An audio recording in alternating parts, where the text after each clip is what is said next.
Dear friends, welcome back to my channel development talkies. मैं योगेश पांडे आपका बहुत बहुत स्वागत करता हूं। आज की इस वीडियो में हम यूजर से कॉमा सेपरेटेड वैल्यू लेंगे और उन कॉमा सेपरेटेड वैल्यूज के थ्रू डेटाबेस से रिकॉर्ड को फैच करेंगे। ठीक है, तो हमारे पास एक ये टेबल है एम्प्लॉय, जिसमें आईडीज हैं, नेम है, ईमेल एड्रेस है और सैलरी है। हम यूजर से आईडीज इनपुट लेंगे इन कॉमा सेपरेट वैल्यूज, ठीक है, और उसके बेस पे जो मैचिंग आईडीज यूजर प्रोवाइड कर रहा है और डेटाबेस से जो आईडीज मैच कर रही हैं, हम उन रिकॉर्ड्स को फैच करेंगे फ्रॉम द डेटाबेस।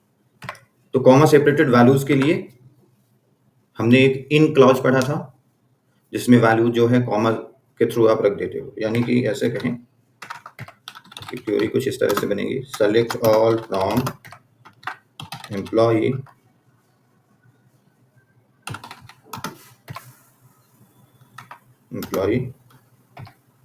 वेयर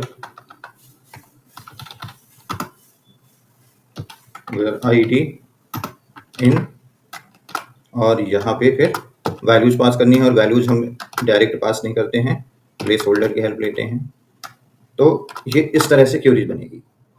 ठीक है, अब प्रॉब्लम यहाँ ये है कि यूजर जितने इनपुट दे, यानी जितनी आईडीज यूजर इनपुट करे कॉमा से सेपरेट करके, उतने प्लेस होल्डर क्रिएट होने चाहिए, उतने वैल्यूज के लिए प्लेस होल्डर्स क्रिएट होने चाहिए, क्योंकि सभी से मैच करना रहेगा। ठीक है, तो उस केस में अब हमें यहाँ पे एक डायनामिक लॉजिक लगानी पड़ेगी कि जो यूजर इनपुट दे रहा है, उस यूजर को, उस इनपुट को हम कैसे काउंट करेंगे और कैसे उतने प्लेस होल्डर्स यहाँ पे रखेंगे। ठीक है, तो इसके लिए तीन फंक्शंस की हेल्प एडिशनल हमें लेनी पड़ेगी। एक है स्प्लिट, जो वैल्यूज को एक डेलीमीटर के थ्रू स्प्लिट करके एरे में स्टोर कर देता है। Separates values through a delimiter like as comma, delimiter and create an array। ठीक है, एक फंक्शन यूज होगा ज्वाइन, स्ट्रिंग फंक्शन होगा जो join the values through a delimiter, वो सेपरेट करेगा और ये ज्वाइन करेगा। अभी देखेंगे इनका यूज कैसे होगा। एक यूज होगा कलेक्शन डॉट एन कॉपीज, ये किसी भी वैल्यू की नंबर आप कॉपीज क्रिएट करेगा।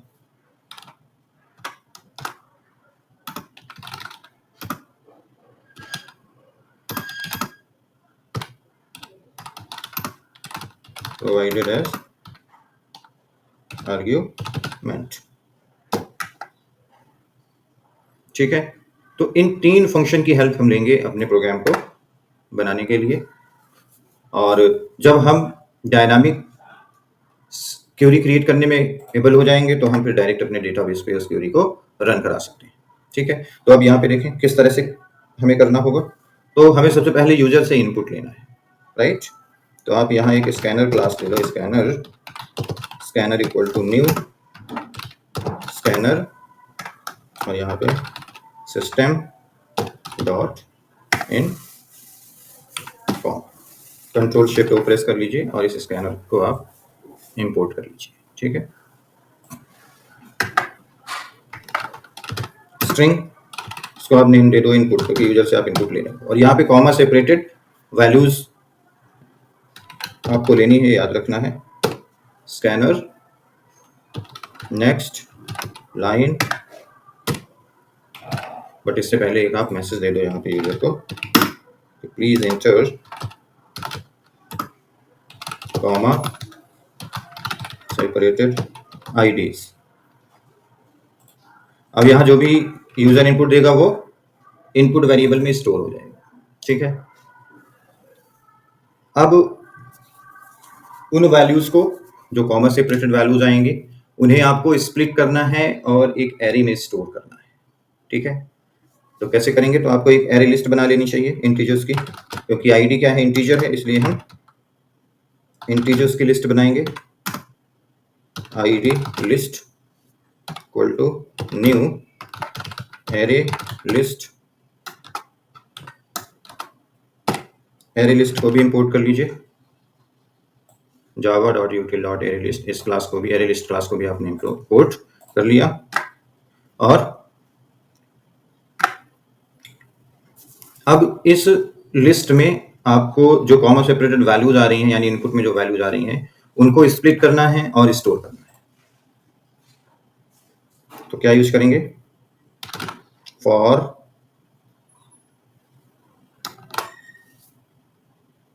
स्ट्रिंग कर लो, स्ट्रिंग एस, और यहाँ पे इनपुट डॉट स्प्लिट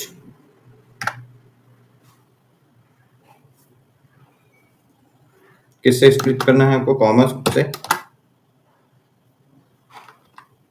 और इसके बाद आपने इसे स्टोर करना है आईडी लिस्ट पे।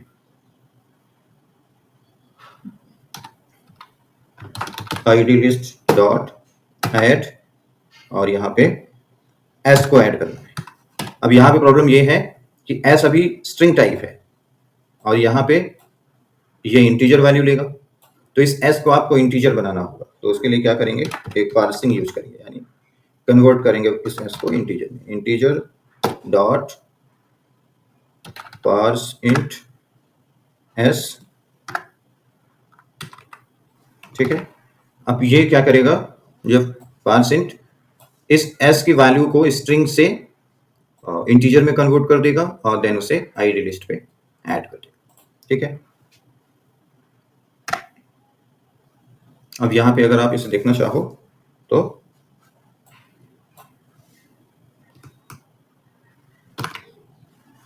प्रिंट भी इसे करके आप देख सकते हैं।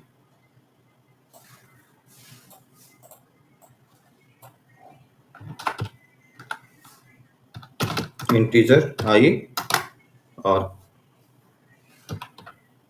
आईडी लिस्ट,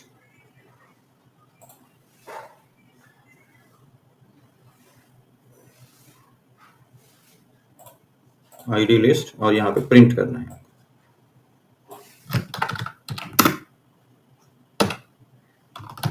ठीक है, रन करा के इसे देखिए, ये क्या करेगा, वैल्यूज को यहाँ सेपरेट करके, यानी स्प्लिट करके, और आपके आईडी लिस्ट इस एरे लिस्ट में ऐड कर देगा सभी को।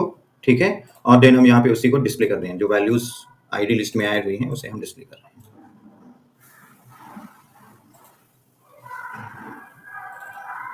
इंटर कॉमा सेपरेटेड आईडीज,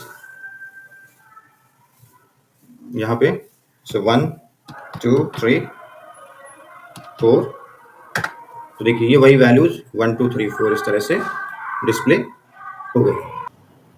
तो इस तरह से हमने ये वैल्यू चेक कर ली कि हाँ ये स्प्लिट हो गई हैं और आईडी लिस्ट में ऐड हो चुकी है। ठीक है,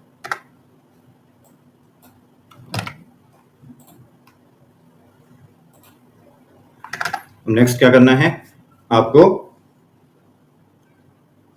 place hold number of place holders create करने हैं, यानी कि लिस्ट में जितनी वैल्यूज स्टोर हों उतनी वैल्यूज के लिए आपको प्लेस होल्डर्स क्रिएट करने हैं। तो यहाँ पे स्ट्रिंग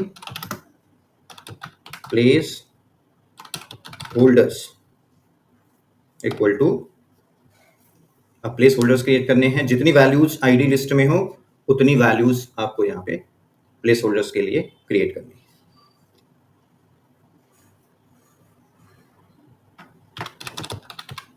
collections dot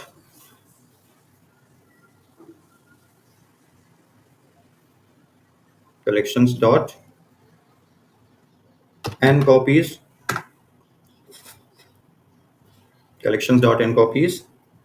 और यहाँ पे id list डॉट, इसकी साइज देख लो कितनी है, और यहाँ पे क्या वैल्यू की कॉपी बननी चाहिए, प्लेस होल्डर्स की कॉपी बननी चाहिए।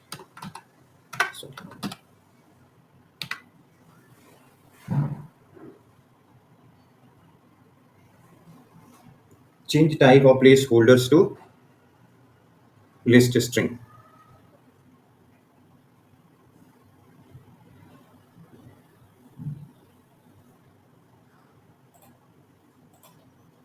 ठीक है, इसको अभी हम टाइप ना चेंज करके हम यहीं पे इसे ज्वाइन कर देते हैं। स्ट्रिंग फंक्शन है ज्वाइन, स्ट्रिंग डॉट ज्वाइन, जो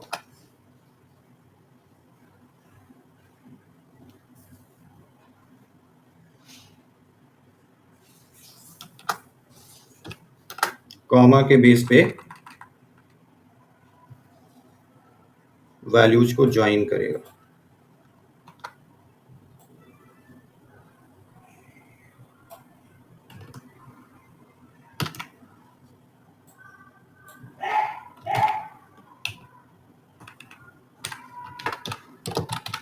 collections dot and copies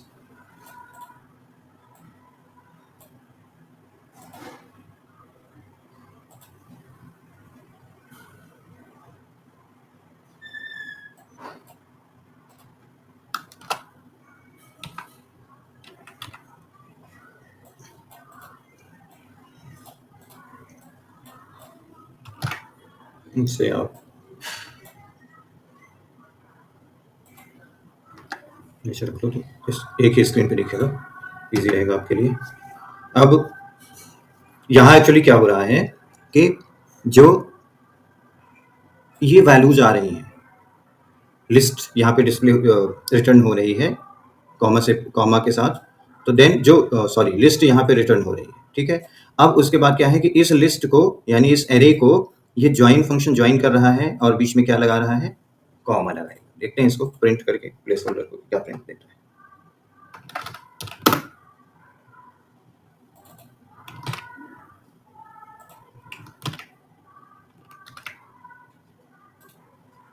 run कराइए।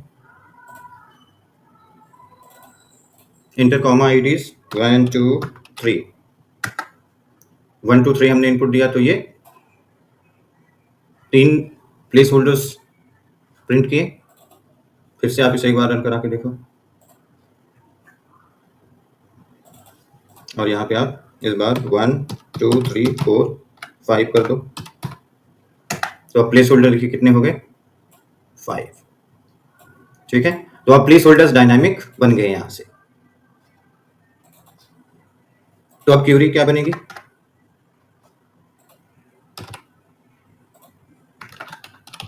स्ट्रिंग क्यूरी इक्वल टू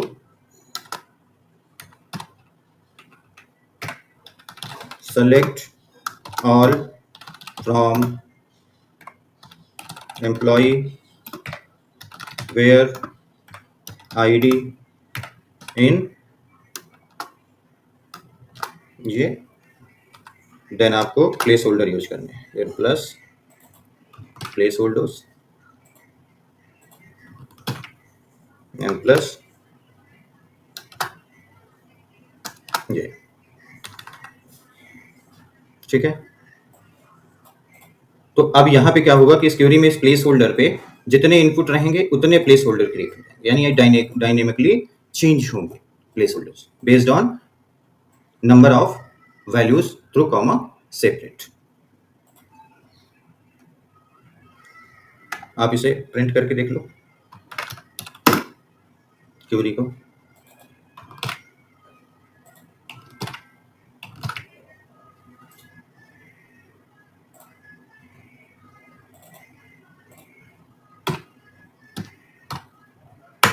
देखिए हमने 2 कॉमा सेपरेट वैल्यूज दी, तो इसने क्वेरी क्या बनाई, select all from employ where ID in 2 placeholders. ठीक है, फिर से एक बार रन करके देखिए, इस बार फिर वैल्यू दीजिए 1 2 3 4 5। इस बार हम 5 वैल्यूज दे रहे हैं, यानी ये क्वेरी जो बननी चाहिए उसमें प्लेस होल्डर्स कितने होने चाहिए, 5। तो देखिए ये प्लेस होल्डर्स 5 है। ठीक है, तो इस तरह से क्यूरी हमारी कंप्लीट हो गई, इसे हमने क्रिएट कर लिया। अब इस क्यूरी का यूज हम करेंगे अपने डेटाबेस से रिकॉर्ड्स को फैच करने में। तो यहाँ पे अब आप ट्राई ब्लॉक का यूज कर लीजिए, try,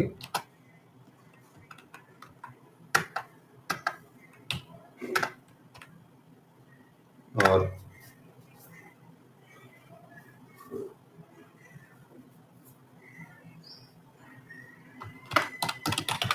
connection con equal to driver manager dot get connection, ठीक है। और यहाँ पे अब आपको URL, यूजर आईडी यानी यूजर नेम और पासवर्ड पास करना है अपने डेटाबेस का। तो ये यहाँ पे आप डायरेक्ट कर सकते हो, जैसे यहाँ पे URL JDBC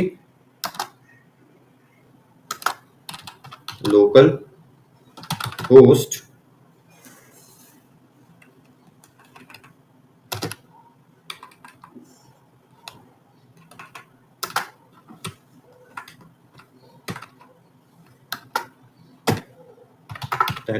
और डेटाबेस का name company, then user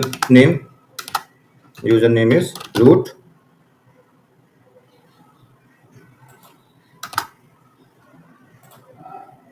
and यहाँ पे password 2008।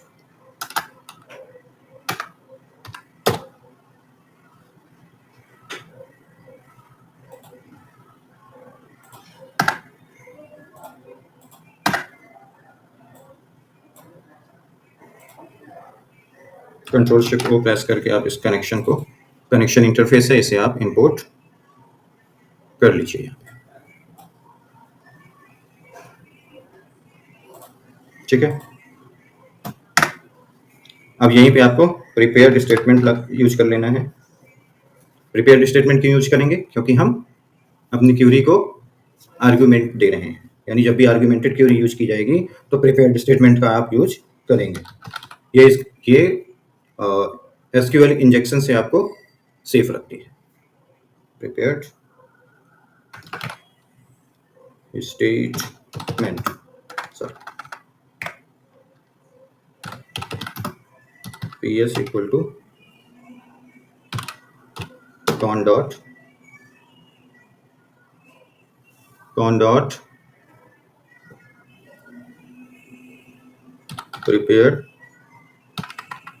Prepare statement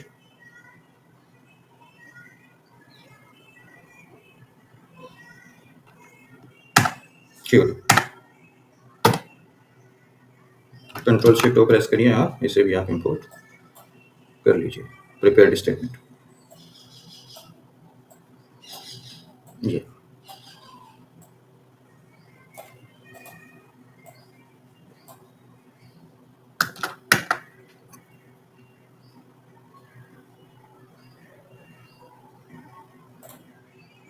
SQL exception throw keyword आप यूज करिए।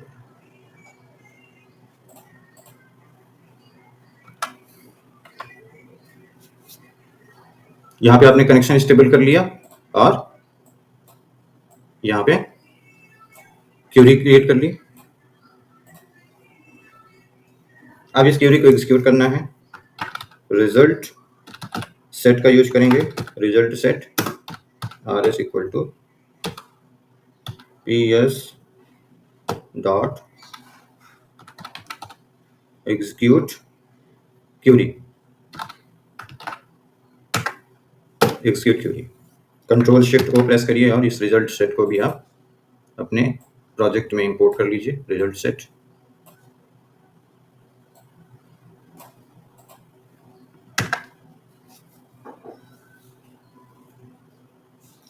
अब उन वैल्यूज को आपको प्रिंट करना है। While RS dot next, while RS dot next, तो बस प्रिंट हो, क्या प्रिंट होना चाहिए?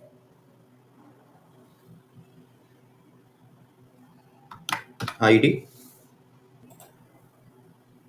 आईडी, तो यहाँ पे आर एस डॉट प्लस कर दो आप, plus R S dot gate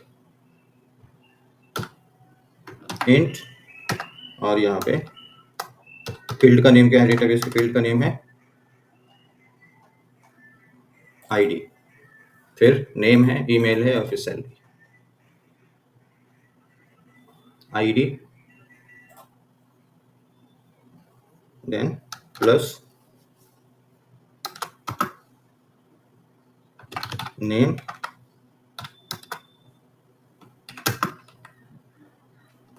plus R S dot get string name और plus salary plus R S dot get double, और ये आप सैलरी। तो ये इस तरह से वैल्यूज प्रिंट होंगी।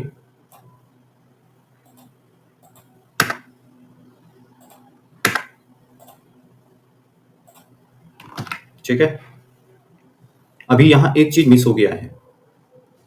आरएस को एग्जीक्यूट करने से पहले हमें हमारे प्लेस होल्डर्स के लिए, जो ये यहाँ पे क्वेरी क्रिएट हो रही है, यहाँ प्लेस होल्डर्स हैं, उनमें वैल्यू सेट करनी है। सेट अभी हमने नहीं किया, तो उसे सेट भी कर लेते हैं। कैसे करेंगे? लिस्ट में जो वैल्यूज हैं हमें वही फैच करने हैं। ठीक है, तो यानी कि प्लेस होल्डर में वही लिस्ट की वैल्यूज सेट होनी चाहिए। तो उसके लिए हम for int i equal to 0, i is less than id list dot size और i प्लस प्लस लूप का यूज करेंगे, और इस लूप का यूज करके अपने प्लेस होल्डर्स को वैल्यू देंगे। तो ps सेट इंट, यहाँ पे ये 0 से स्टार्ट नहीं होता, बट जो वैल्यू है लिस्ट है वो 0 से स्टार्ट होती है, इसलिए इसे हमें एक प्लस करना पड़ेगा और इसे सेम रखना पड़ेगा। यानी ऐसे समझे कि अब जब i इक्वल टू 0 है तो प्लेस होल्डर 1 हो जाएगा, और प्लेस होल्डर 1 के लिए वैल्यू कौन सी सेट हो जाएगी? लिस्ट की जो वैल्यू होगी, id लिस्ट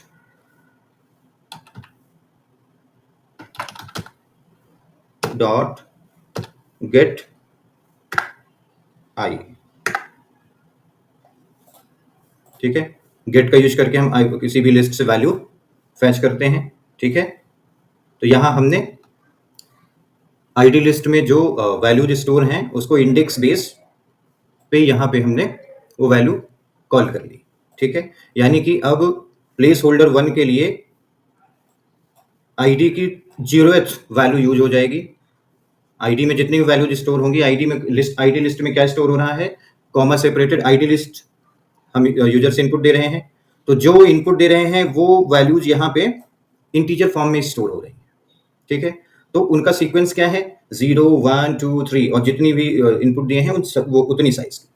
ठीक है, तो id लिस्ट डॉट गेट आई, ये जब प्लेस होल्डर 1 के लिए 0 वाली वैल्यू लेगा, प्लेस होल्डर 2 के लिए 1th वैल्यू यूज होगी, 1th इंडेक्स में जो वैल्यू है आईडी लिस्ट के, और प्लेस होल्डर 2 के लिए 3 के लिए इसमें जो वैल्यू स्टोर है, यानी 3 के लिए 2th वैल्यू यूज होगी। ठीक है, तो इसी तरह से ये वैल्यूज यहाँ पे फैच अप होंगी। ओके, अब यहाँ पे वैल्यू जो ये सेट हो जाएंगे सभी वैल्यूज, देन हम इसे एग्जीक्यूट कर रहे हैं, और एग्जीक्यूट करने के बाद इसे प्रिंट कर रहे हैं। इसे रन कराइए आप।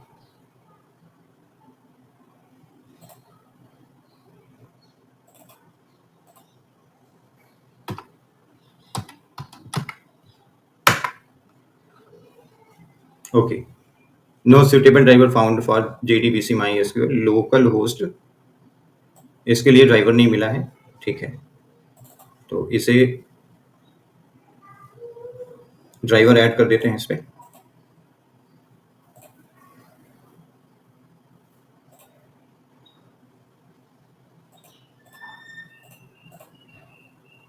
राइट क्लिक करिए प्रोजेक्ट के रूट पे और बिल्ड पाथ पे आइए, कॉन्फ़िगर बिल्ड पाथ, क्लास, यहाँ लाइब्रेरी में जाएंगे, देन क्लास पाथ में ऐड एक्सटर्नल जार, और यहाँ ये MySQL मैंने डाउनलोड कर रखा है, MySQL कनेक्टर जावा 803 version.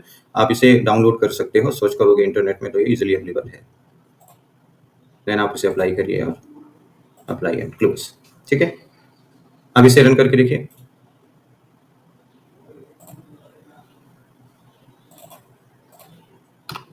One comma 2 comma 3,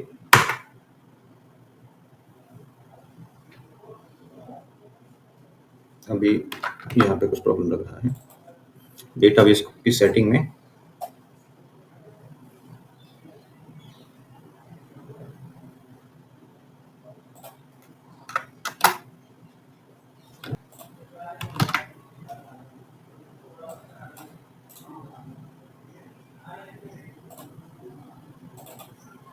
inter comma separated ID 1 2, देखिए मैचिंग रिकॉर्ड एक मिला है इसमें, तो उसने उसे डिस्प्ले कर दिया। एक्चुअल में आप देखो तो जो हमारा इसमें एम्प्लॉय में कितने रिकॉर्ड हैं,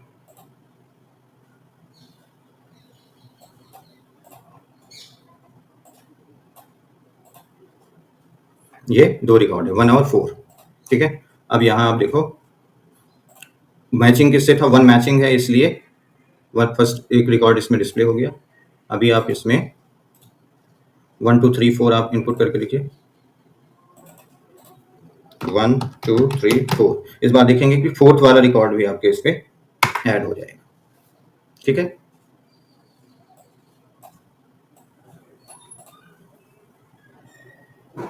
यहाँ पे अभी एक इश्यू ये हो सकता है कि यूजर ने अगर गलत इनपुट दे दिया कॉमा वैल्यूज, जैसे कि enter comma separate IDs 1 x 2,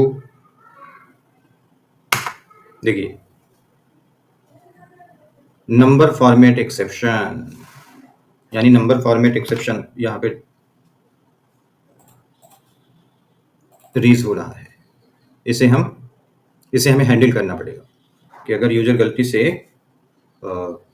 input string integer ना इनपुट करके कोई और वैल्यू इनपुट कर देता है, तो उस केस में क्या हो। तो जब हम ये वैल्यूज यहाँ ऐड कर रहे हैं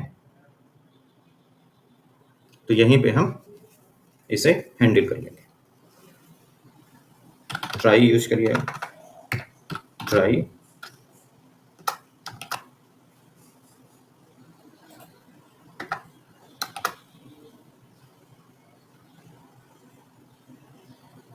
CATCH कैच,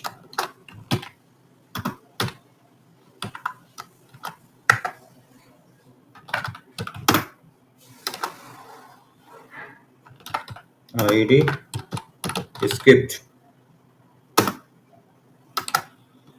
प्लस यहाँ पे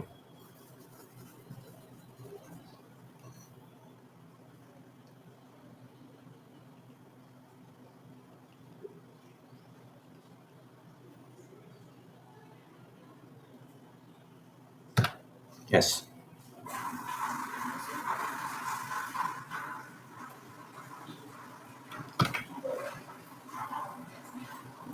ट्राई को आप यहाँ यूज करें, ट्राई, देन यहाँ पे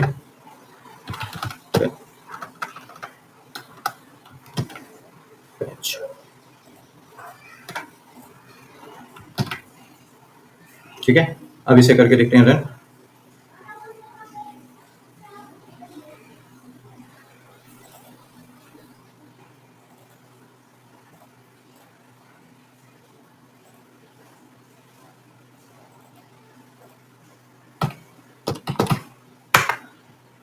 वन टू थ्री के लिए ठीक काम कर रहा है।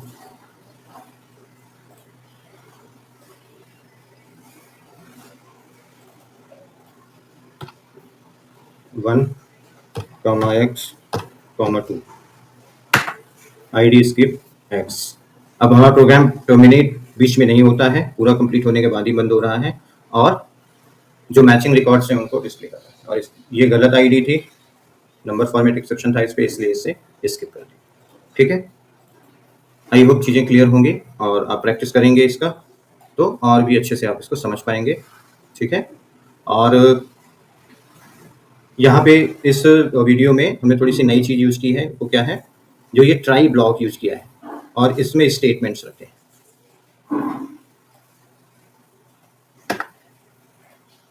ये आप देखो तो ये ट्राई ब्लॉक है और इसमें हमने स्टेटमेंट रखे हैं। ये क्या करेगा कि कनेक्शन को ओपन और क्लोज करने के लिए खुद ही रिस्पॉन्सिबल है, हमें कनेक्शन को डायरेक्ट सेपरेटली जाके क्लोज नहीं करना है। ठीक है, ये कनेक्शन ओपन करेगा और खुद ही क्लोज करेगा। ठीक है, तो आई होप चीज़ें क्लियर हैं, बट अगर कोई भी प्रॉब्लम है तो आप मुझे कमेंट पे मैसेज दे सकते हैं।